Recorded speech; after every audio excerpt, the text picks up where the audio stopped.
आज मैं देखती हूँ लोग कहते हैं संसार में पाप बहुत बढ़ गया और 4 युग होते हैं, सतयुग, त्रेता, द्वापर और कलयुग। तो अक्सर ये कहा जाता है कि जो कलयुग है, कलयुग में तो पाप का ही पलड़ा हमेशा भारी रहता है। पर मैं एक बात कह करके कथा को आरंभ करूंगी, ध्यान से सुनना। मेरी माताओं, ऐसा कोई युग नहीं रहा बंधुओं जब केवल पुण्य ही पुण्य रहा और पाप ना रहा।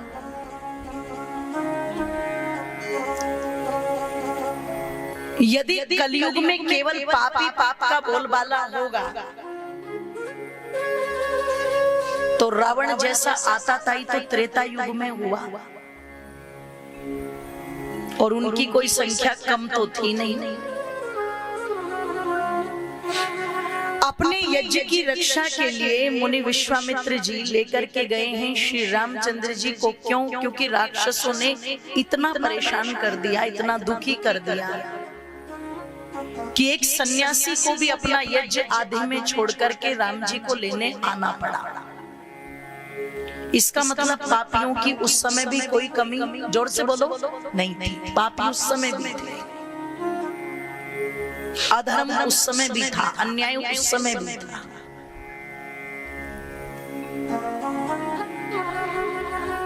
और कितना था कि जब श्री रामचंद्र जी वनों को जा रहे हैं, चित्रकूट से भरत जी वापस आ गए और रामचंद्र जी माताओं दंडक वन की तरफ बढ़ गए तो वहां तो ऋषि मुनियों की हड्डियों के ढेर लगे हुए देखे।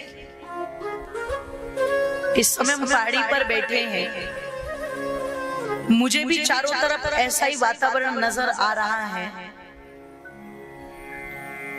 अब आप पता लगा कि पूरे के पूरे अपने इस क्षेत्र में निकल जाइए, शायद आज भी आपको हड्डियों के ढेर लगे हुए नहीं मिलेंगे। क्यों जी, मिलेंगे क्या? बोलो नहीं। पर उस समय में ऋषि मुनियों की हड्डियों के ढेर लगे हुए, इसलिए पाप उस समय भी कम नहीं था।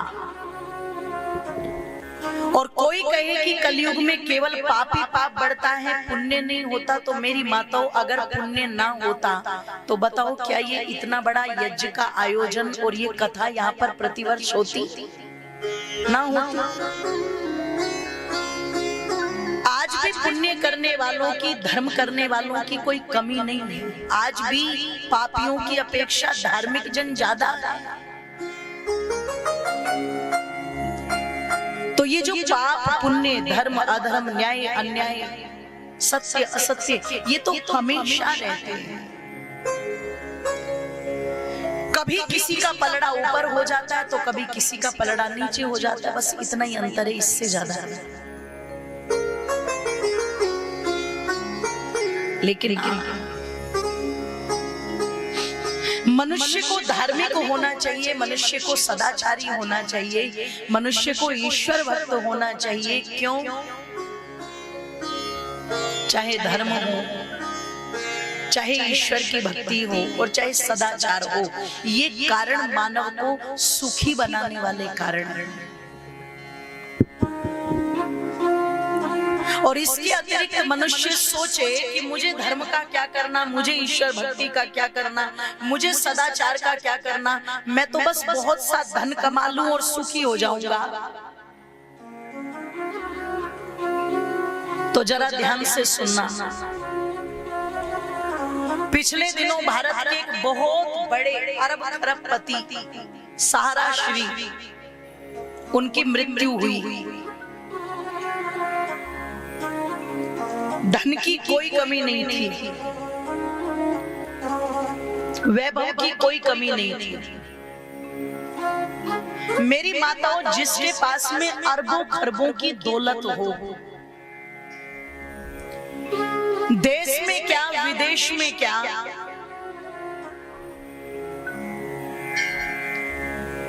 सब जगह अपना व्यापार फैला रखा हो, जिसने जब अपने बड़े बेटे की शादी की तो कहते हैं 900 करोड़ रुपए की दौलत बहा दी।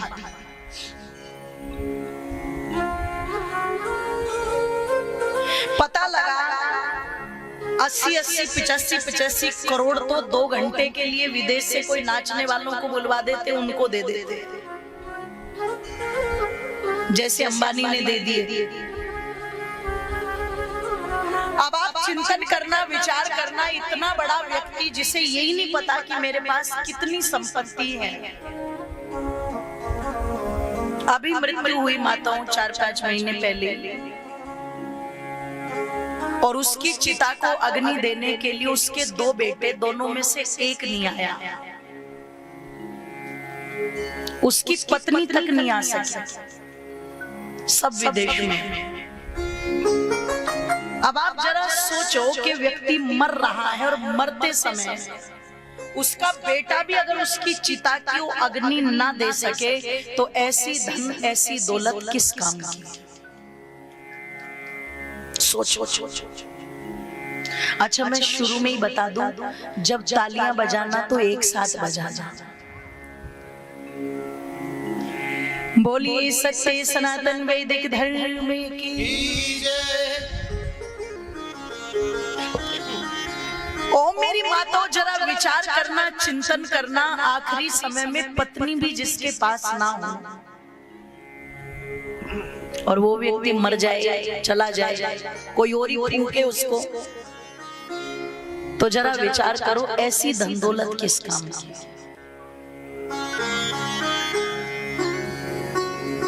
शास्त्र कहते हैं धन दौलत तो कमाओ, पर ये धर्म भी ऐसा जरूर कमा लो जो तुम्हारे सुख का कारण बन जाए। धन दौलत तुम्हें सुविधा दे सकता है, लेकिन जो सुख और आनंद मिलेगा वो तो व्यक्ति को धर्म और शुभ कर्मों से ही प्राप्त होगा।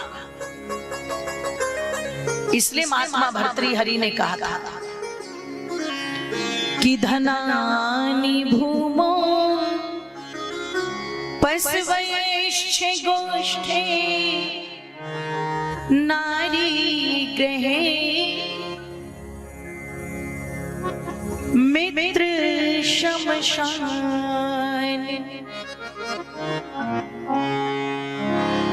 महात्मा भर्तृहरि कहते धनानि भूमो पशवश्च गोष्ठे नारी गृहे मित्र शमशाने देहश्चिताया परलोक मार्गे धर्मानुगो गच्छति जीव एका।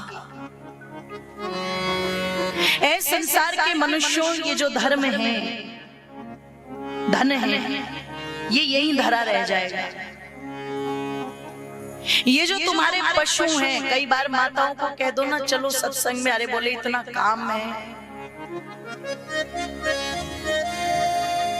जी ये पशु देखने, ये घर देखना। अच्छा एक बात बताओ, जिस दिन यमराज टिकट काटने आएगा उस दिन यमराज को भी कहोगी कि काम है अभी रुक जा?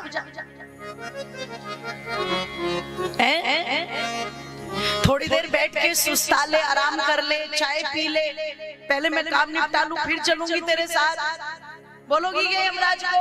ना। कोई नाचते नाचते जा रहा है, कोई गाते गाते जा रहा है, कोई डांडिया खेलते खेलते ही जा रहा है, कोई भाषण देते देते ही जा रहा है। जरा सा साइलेंट अटैक आया और तुरंत यमराज लेकर के चल देता है, सारे काम धरे के, जोर से बोलो, धरे रह जाते हैं। पर माताओं को लगता है ओहो मेरे बिना तो ये घर चल ही नहीं सकता। ये तुमसे पहले भी चल रहा था और तुम्हारे बाद भी चलेगा। ओ मेरी माताओं, इसलिए कहा धन भी यही रह जाएगा। दूसरी बात कही, ये पशु भी यही बंधे रह जाएंगे, तेरे घर वाले भी दरवाजे तक ही रोते रहेंगे, मित्र मंडली शमशान घाट तक चली जाएगी, पर वहां की जो आगे की यात्रा है वो तो जोर से बोलो अकेले अकेले। लेकिन एक चीज इंसान के साथ, जीवात्मा के साथ चलती है, और वो क्या है? उसका जो धर्म है, उसके द्वारा जो किए गए शुभ कर्मों के संस्कार हैं, वो मनुष्य के चाहे यलोक हो या परलोक हो हमेशा उसके साथ चलते हैं, वो कभी उससे अलग नहीं होते। अब हम क्या कर रहे हैं, गलती कहाँ हो रही है? जो चीज केवल यहीं तक सीमित रहनी है उस पर तो हमने पूरी ताकत लगा रखी है, और जो अगले जन्म के लिए भी साथ ले जानी है उसकी ओर किसी का कोई ध्यान बोलो नहीं। बस ये सत्संग आप में वही भावना जगाता है, ये धर्म आप में वही भावना जगाता है। धार्मिक बनने का मतलब ये नहीं है कि हमें पूरा ही माथा पीला करना पड़ेगा। धार्मिक बनने का ये मतलब नहीं है कि दाढ़ी बढ़ानी ही पड़ेगी। धार्मिक बनने का मतलब ये नहीं है कि कपड़े लाल करने पड़ेंगे ही। धार्मिक बनने का मतलब ये नहीं है कि आपको अपने हाथ में रुद्राक्ष की माला लेनी ही पड़ेगी। आप लो ना लो कोई बात नहीं, तिलक लगाओ ना लगाओ कोई बात नहीं, कपड़े लाल पहनो ना पहनो कोई बात नहीं। धर्म न लिंगम, धर्म की पहचान केवल चिन्हों से नहीं है। चिन्ह तो हम धारण करते हैं और चलो करने भी चाहिए, वो हमारे मान सम्मान का प्रतीक होते हैं, पहचान होती है। लेकिन धर्म का जो संबंध है वो आपके व्यवहार से, आपके आचरण से, आपके कार्यों से, आपके कर्तव्यों से। एक व्यक्ति माथा तो लीप करके बैठा है चंदन से, पूरा लाल चंदन भी लगा लिया, पीला भी लगा लिया, सफेद भी लगा लिया, त्रिकुंड भी बना लिया भगवान शिव का, और घर में जाते ही पता लगा 2 गाली माँ को देता है, 2 पिता को सुनाता है। क्या करोगे ऐसे माथा लीपने वाले का? जी जी जी ओ मेरी माताओं, पता लगा एक स्त्री घर की, ओहो आज ये चावल नहीं खाऊंगी मैं, व्रत रखूंगी। और पता लगा लग तो लिया व्रत, पर जाकर के पड़ोसन से क्या कह रही है, पता नहीं ये डोकरी कम मरेगी हमारे घर की। इसके और 4 काम अलग से करने पड़ते हैं। सास की बुराई कर रही है, सास के मरने की बात कर रही है, बताओ उसकी एकादशी किसी काम की है क्या? जोर से बोलो, नहीं। ओ मेरी माताओं बंधुओं, धर्म का सीधा संबंध आपके आचरण से। इसलिए महर्षि व्यास क्या कहते हैं, धारणात धर्म इत्याहु, जिसको जीवन में धारण किया जा सके, आचरण में धारण किया जा सके, उसका नाम है धर्म।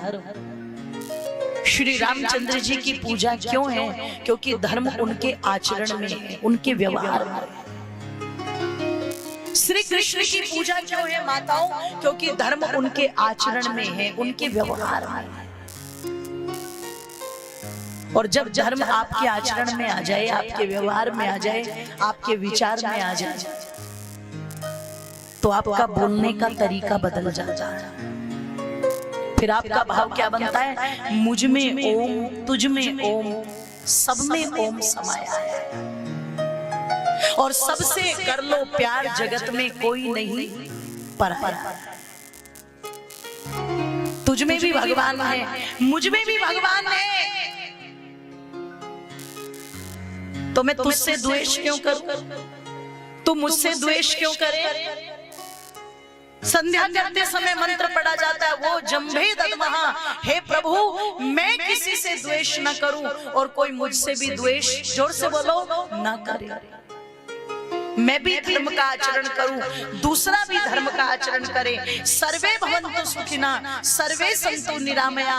भगवान मेरा भी कल्याण हो, लेकिन मेरे साथ साथ सबका कल्याण।